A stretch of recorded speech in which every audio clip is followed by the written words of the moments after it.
Hi, this video is going to be looking at some improved methods for making grain clouds in the grid compared to some of the methods I've shown in my older videos about making grain clouds, as well as looking at some additional features you can add to a grain cloud patch in the grid. Before I get started, I'll show a short clip of one of my recent grain cloud patches.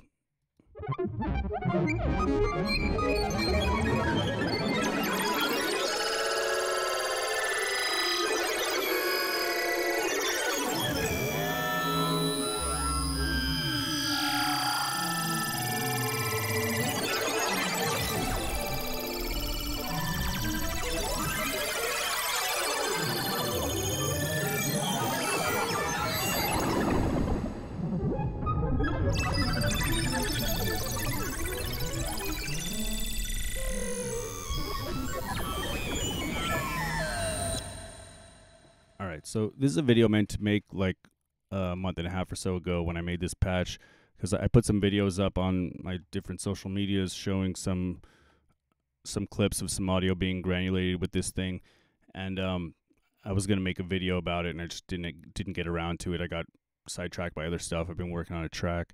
Anyway, so yeah, I wanted to finally make this video about some of these newer ways of doing grain clouds. And if you might have seen, I made some other videos about grain clouds earlier this year. I made one like 6 months ago, and then made another one when the Bitwig 5.1 beta came out that was looking at some of the new ways you could do grain clouds with the new improvements to voice stacking. So since making that video, I've kind of explored the new features to voice stacking more and came across some better ways of doing things and some other cool features you could add. So let me open up a version of this now that doesn't have any modulation, and I'm going to first go over some of the new features that I've been adding to these grain cloud patches, and then get into building it from scratch.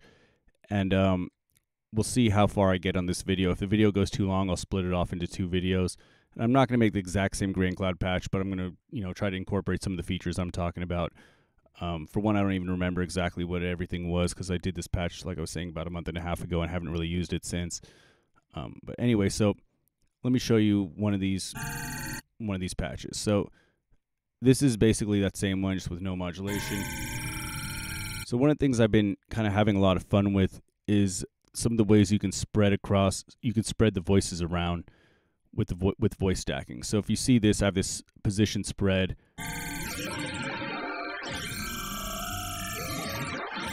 It's kind of just a fun thing to move around. Then I have this now, like this speed control that will allow you to. So if it's in the middle, it's just going to sit. It's just going to be still, and then you can go backward or forward. And notice they're actually going both directions. That's because I have it in ping pong mode right now, and then. So I have a bunch of different ways for these to react, so I'm going to get into all that in a minute. So like I have this ends mode, which determines what happens when a note hits when a play position hits the end, and I have the option to have them flip or not, or just get cut off. So like you can see right here, you see when they hit the end, they flip back around. If I turn this off, they won't do that. They'll just get cut out. They'll just get cut off. And then I guess first, before even getting into it, so if you're not familiar with these kind of patches, so what each one of these are one of the play markers. This is in granular mode, in textures mode, it's set to freeze. And so this is the voice control. So you can get up to 16 voices.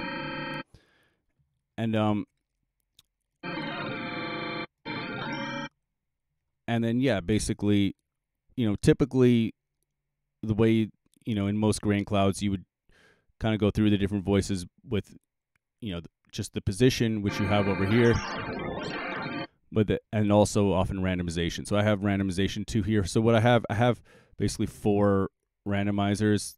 So all the different settings to have access to whichever randomizers you want. So that, for example, if you want, you can have the same randomizer modulating like multiple things at the same time.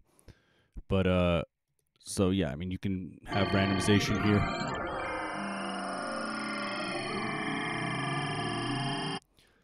But I'm just going to stick for now with this way. So with this spread, I have it set right now that you can also have the notes be spread out across across these different playheads. So,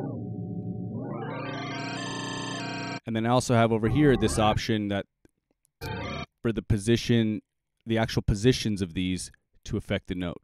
So with this, what it's doing is it's just spreading it in the same way, but with this positioned note, the actual position will affect a note. So you can see now, for example, if I have this Verispeed on, you'll hear it, the pitch moving up and down.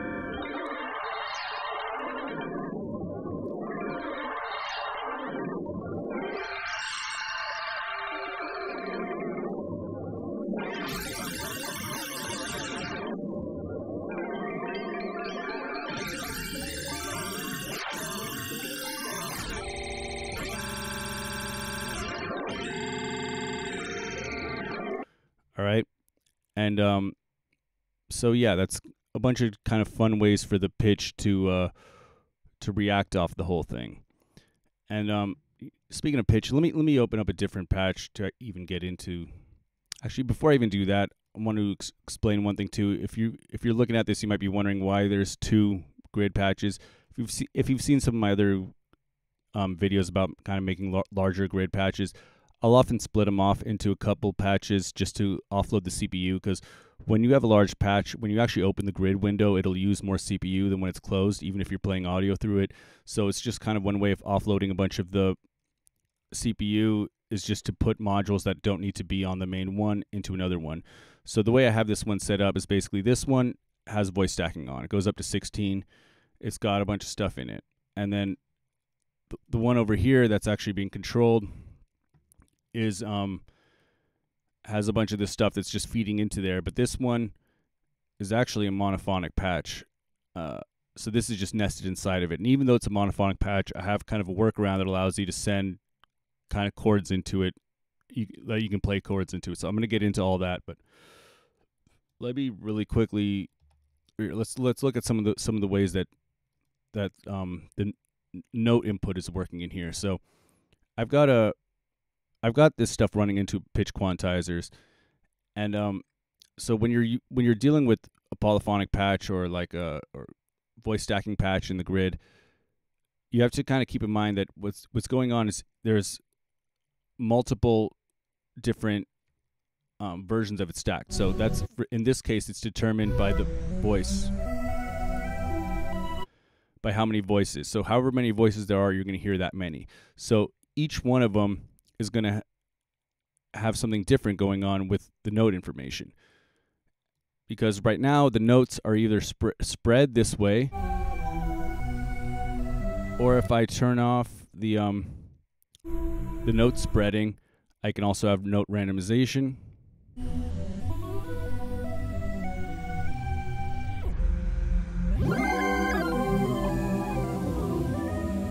Here, let me just, so it's not confusing, let's just keep this still. And so if the note randomization is up, so like if you were to, for example, to look at a randomizer within a polyphonic patch, you can see there's all these different dots, and that's because since there's multiple versions, you're actually getting 16 different random values, unless you take it off poly mode. And so because of that, each of these will be playing a different note, but they're going to be quantized within, what is this? Looks like an E minor ninth chord. So sometimes when the notes intersect, you'll get that chord, and it'll sound sort of like a chord resonator. And so that's going to work whether or not if they're being done from random or if they're being spread like this.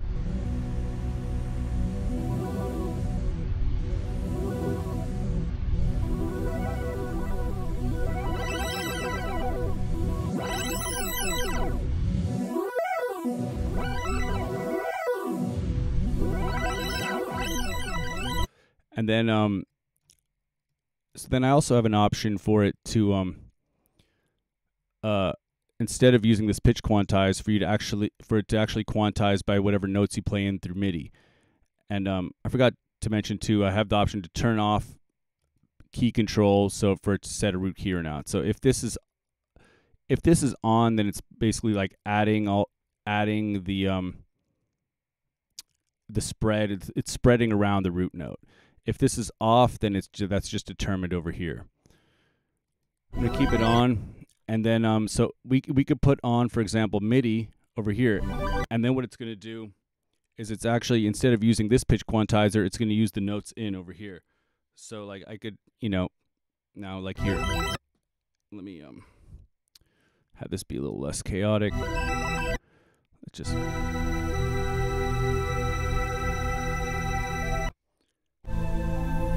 So you see now I'm playing in A minor, go back to E minor. So that's kind of a cool, but the one thing, it's not actually like, there has to be some movement going on, spreading or randomization for it to actually like go through these chords. So effectively, this basically just allows you to play in what's being quantized, but it is still a monophonic patch. So I'm gonna get into how that's set up later too, but yeah, let's see.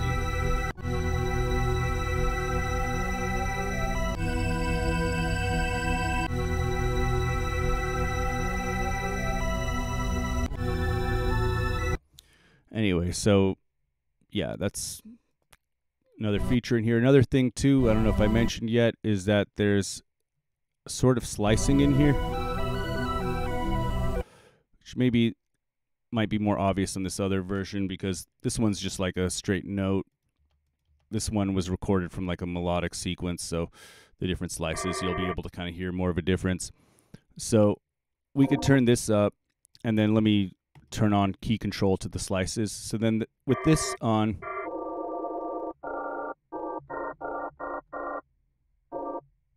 so why am I not? Oh, it's because I don't have many of them.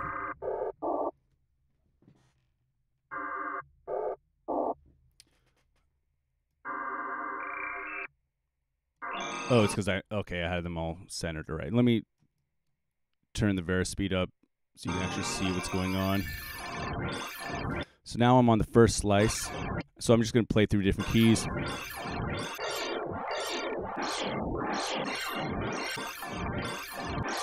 And so these slices basically allows you to slice it by beat division. So you can slice it by 1, 2, 4, 8, 16, 32, 64, or 128. And this is not really meant for like slicing beats or whatever. And there's no manual mode in this, because that would take up too much CPU for a patch like this. The reason I included slicing was more to give me the option to be able to kind of have multiple different sounds going into a grain cloud. So for example, I could like set up an audio, I can set up ahead of time an audio file where like I can, set up something that's like 64 bars, and every one bar be a different sound. So that would just give me, within one patch, access to have lots of different sounds granulated through here. All right, so let me turn off slices. All right, and then there's also the option. So within here too, you can spread it bipolar or unipolar. So if it's on unipolar mode now, so let's, for example, now put the position here. Now this is the position. If it's on unipolar, you can see what the spread is going to do. Oh, it actually, I had it set up differently in a different one. So I'm going to get into a better way of doing this, because I was just experimenting with another way that works better. Anyway, if it's bipolar, it's going to work like this.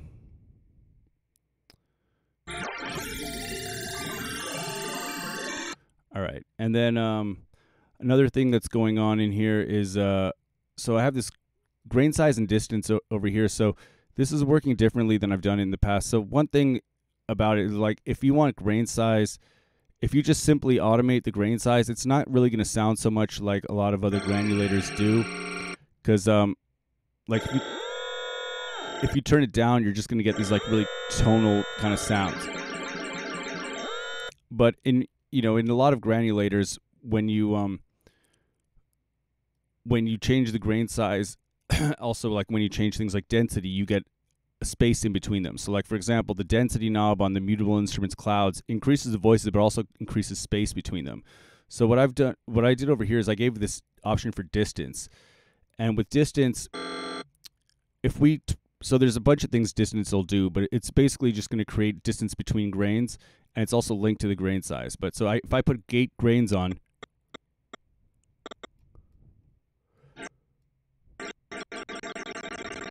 and this distance you can have sync on as well to have it beat synced.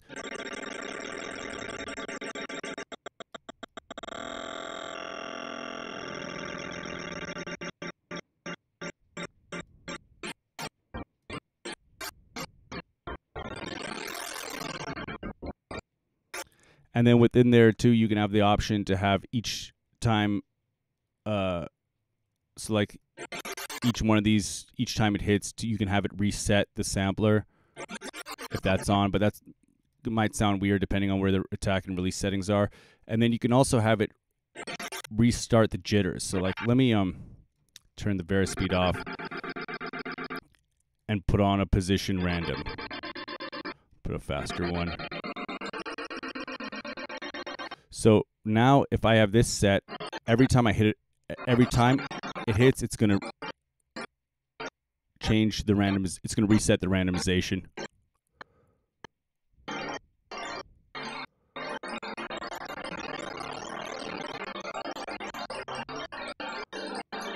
And again, this could be beat synced if you put this on.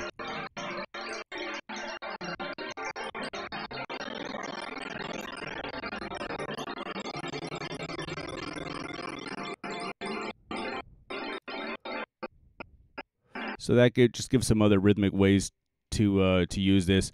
If I, if I was just using doing like an atmosphere, I probably would have it off. And this can also, this can even work even without gate grains. So example, even with the gains not being gated, you can still have, or actually I guess you can't on this version. All right. That's something I need to look at. So what else is going on here? I think that's pretty much it for the features. So yeah, so again, like I was saying, there's 4 options of randomizers over here. So you can just select randomization for any of these. And yeah, that's pretty much the main features in here. So let's get into actually building something like this. So I'm just going to load in the grid. And like I mentioned before, I had it nested one inside another, but I'm just going to start with the actual voice stacking patch because when I built it, that was how I did it. Then later on, as it became big, I offloaded this stuff onto the other one. So, yeah, so let's load in a sampler.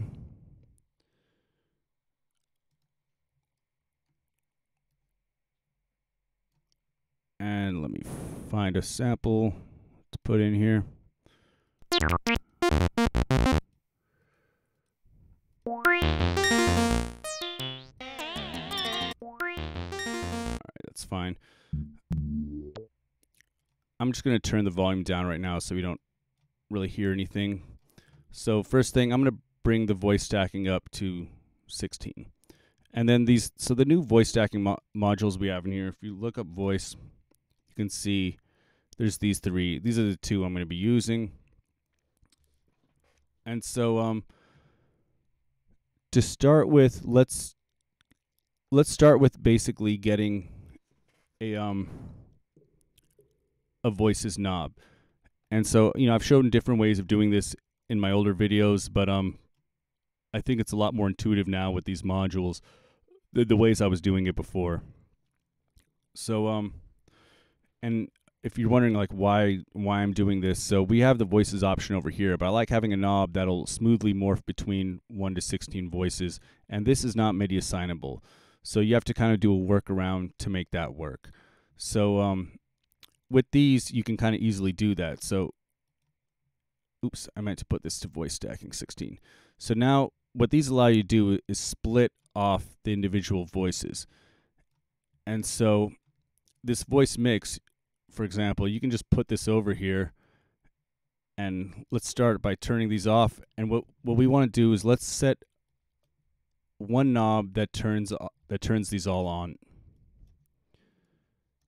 And you could also just put a voice toggle in between there and have one knob turn each of these on, but then you might get little clicks because it's going to add each voice suddenly. I want them to morph smoothly. So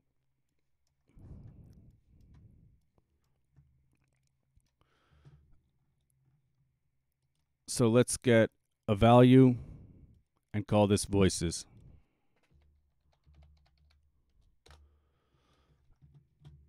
And then what I want this knob to do is as I turn through it again, I want it to go through each one of these. And so the way I'm going to do that is by multiplying this by 16.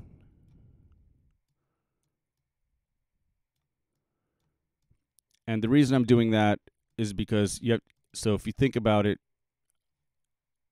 you know, each one of these is 0 to 1. This number goes from 0 to 1. If I multiply by 16, it'll go from 1 to 16. But then what I want it to do is I want each one of those, each time it goes like from one number to the next, I want it to actually go from 0 to 1, and I want it to run into one of these. So there's a few different ways to do that, but what I'm going to do, which I think is kind of one of the easier ways of doing it, is just use these biases. And I've shown this kind of method in some of my other videos before. So if you have a bias over here, then what's going to happen is this one basically will not hit 0 until the one above it is at 1. So here, let me just duplicate this first a few times.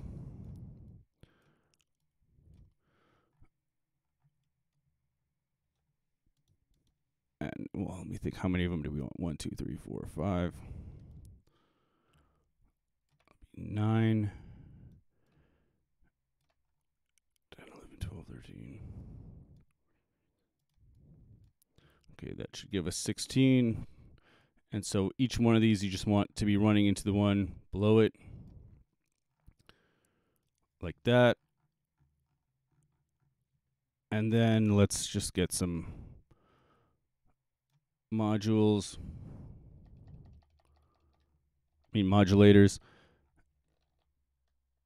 And I know this part will take a second, but I like to name them because it just makes it a lot easier to see where your modulation is going if each one of these is actually named.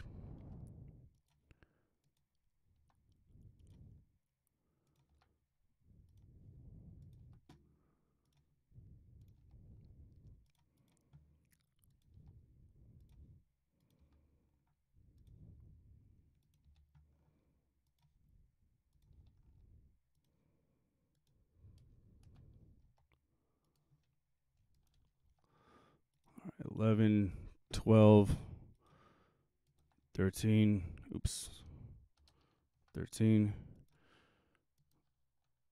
14, 15, 16. All right, let's wire each one of these in. I probably should have connected these before actually duplicating all of these. It would have made more sense. All these biases. But anyway, I didn't, so let's just wire them in. All right, and so again, like I was saying, so now because these are all biased, this one will go to 0 to 1, and then this one will go to 0 to 1, and then this one will go to 0 to 1. And so now we can just have each one of these assigned to one of these.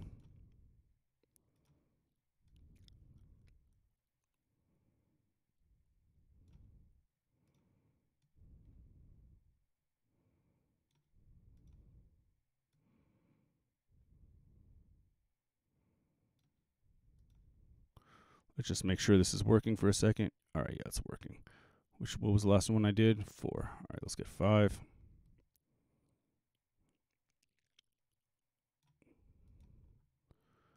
6.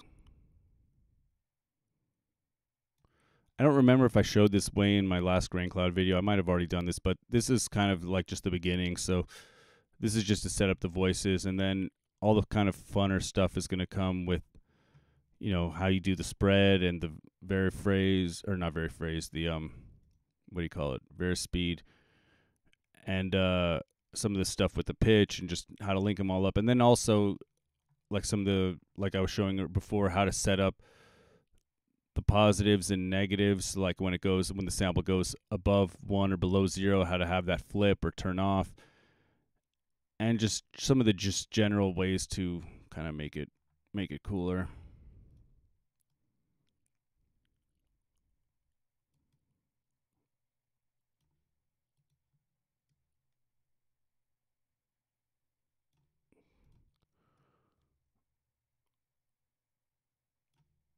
All right, so this is now all working. All right.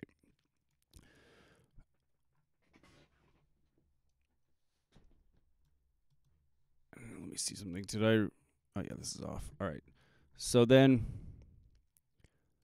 one thing too, I'll get to this part after in a little bit, but it's generally, I think, a good idea to have, as the voices increase, have it turn down the overall volume of the patch so it doesn't just get like a lot louder as you increase the voice count. But I kind of found when doing that, just like having it linearly go down doesn't really sound very good, because you end up getting it ends up being really loud in the middle and then really quiet when it gets to the most voices. So I kind of played with it a little bit to kind of get it to where I thought it sounded pretty good. So then the next thing let's look at is, we also want this voices to be able to, we want that to show within the position. So like, let's say, for example, right now we get a randomizer and assign it to the, first of all, let's put this in textures, put that in freeze, and let's assign this to the position. Let's bring the voices up. Wait, why are we not seeing this? Oh, because I hadn't hit a key yet. All right. So you notice how you see all of these even when you go down a bunch of voices. Now, we don't want that to happen, because we just want to see one active voice at a time. So what we can do to do that is, well, first of all, let's not have this assigned directly to here. Let's assign this to a value.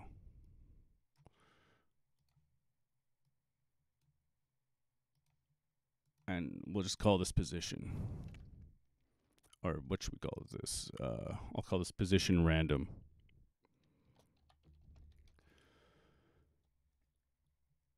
And then, and so keep in mind, because this is a voice stacking patch, even though you're seeing this blue ring over here, you're seeing this, what it is, it's actually each one of these. Okay, so each one of these is coming through this knob, or this value. And so if we now assign this to the position, close. So now we can put this voice toggle in between here, and let's turn each of these off, and then we can basically have the knob just turn those on the same way it did with the other one. And there's a bunch of different ways you can do that, so let me think.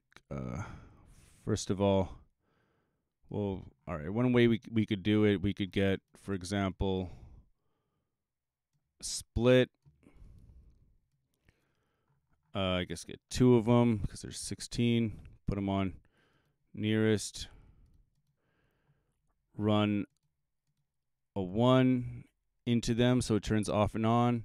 And then these can just run to the modulators, and then we can take this voices, multiply it by 2. Have that run in the first one, run a bias into the second one.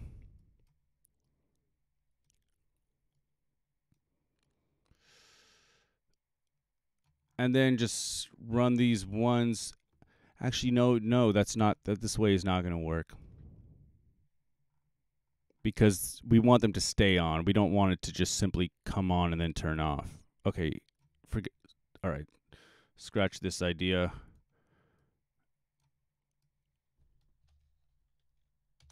let's not do it this way. Let's do it a different way. So let me think for a second. Okay, let's do this. Let's create a logic setup where we say that if one of these is above 0, it'll turn on.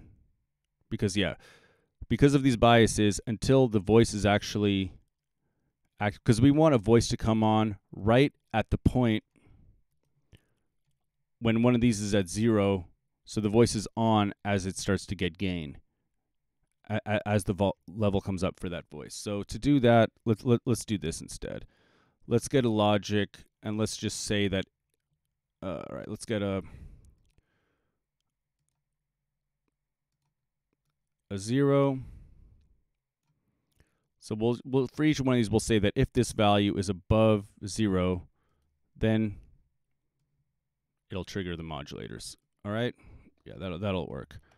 Like I said, I made this patch like a little while back, so I don't exactly remember how I had everything set up. So I'm kind of winging it. But this will work.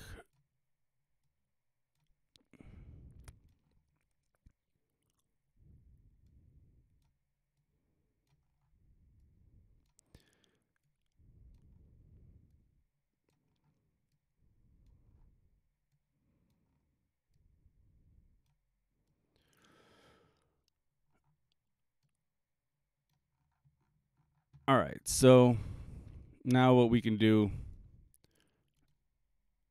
is just to have each of these modulate on the voices.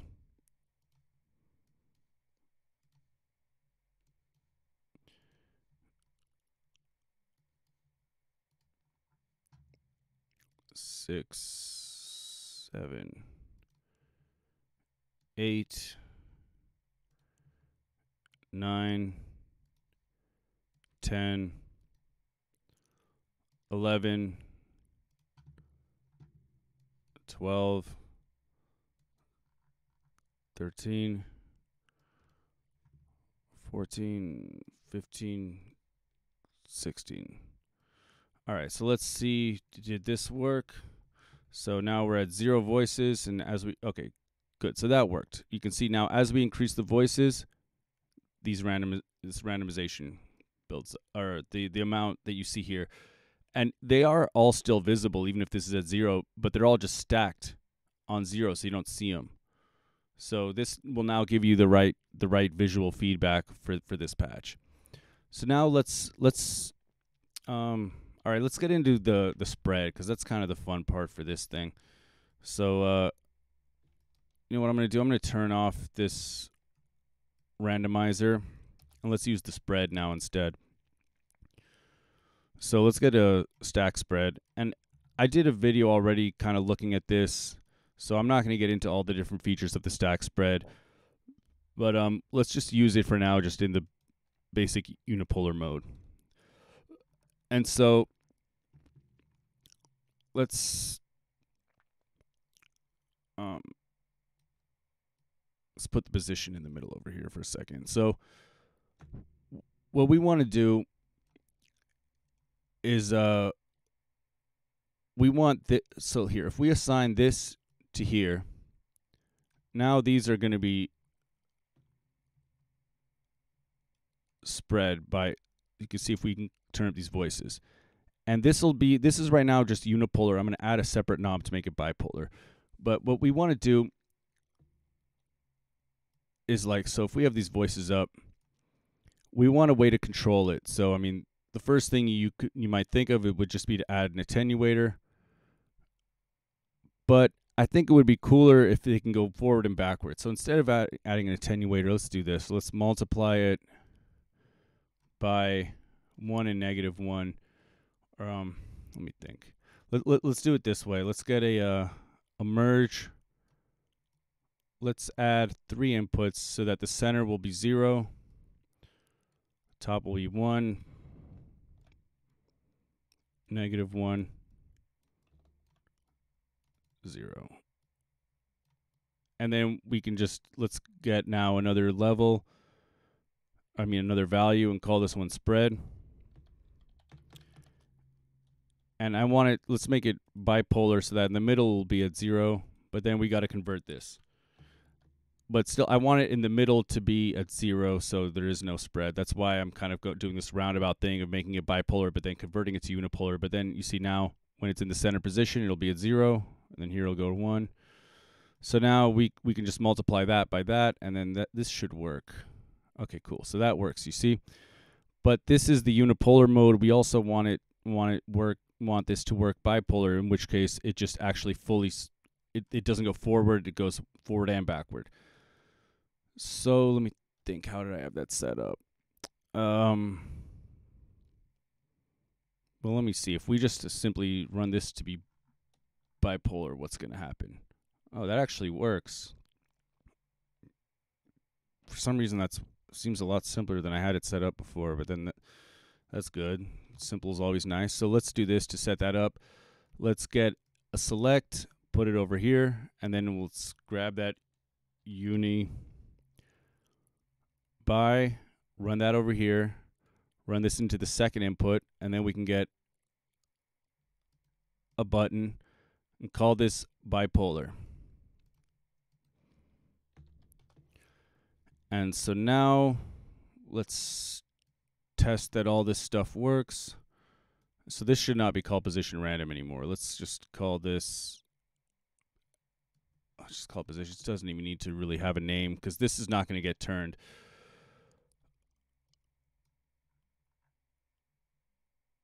Or would this? Yeah, this is not going to get turned because we'll have a separate control that actually controls the main one. But basically, the two values that we wanted to get out of here are the spread and the bipolar unipolar. That's all, because that's all we really want from here. So now let's look at this. I guess we could do, oops, that's loud as hell.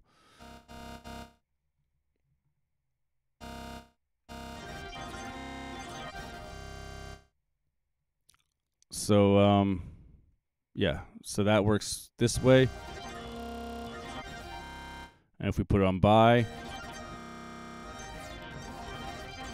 again, like I was mentioning before, you want to set up something to turn down the patch when you have a lot of voices. That's why that came so loud. So I guess we could do that next. Or you know, it's 37 minutes. Maybe I should.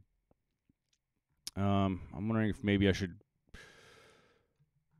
continue this video on another video, because this is already kind of long. It's already 37 minutes. This is. Yeah, I'm going to leave it here for now, and then maybe I'll record the other video now or record it later on this week. But yeah, at least this gives you now the first few things: the voice control, the spread, and the mix for unipolar, bipolar. I guess the next thing I'll probably go over will be how to flip or cut off the ends when they hit 1 and when they hit 0. I'll go over turning down the volume of the whole thing when the voices are high. And then in the next video, I'll get into some of the different ways of doing like that speed control to go through it, to kind of animate through the whole thing. And all of that stuff is going to kind of work together, because for me, I was trying to have, if you looked at the patch, have the speed control and the spread and all that work in kind of musical ways, and that when it hits the ends, they come back, and the whole thing kind of gives you this sort of whole overall play. And then, on top of that too, like with this setup too now, this will also work with the randomization, so again, like you could, for example, now, like if you were going to just add a randomizer real quick, all right, I'll just do that for a second because that only takes a second, and then get on with this thing. So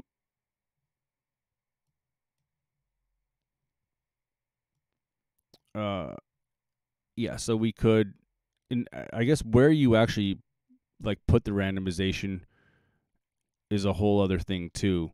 So you could basically just assign randomizers to here. Actually, let me get into this because there's a few different ways to do this. So I'm going to do this in the next video. So I'll leave it from here. I'm probably not going to record the video right now, so I'll get it later on this week. All right, cool. Thanks for watching. Bye.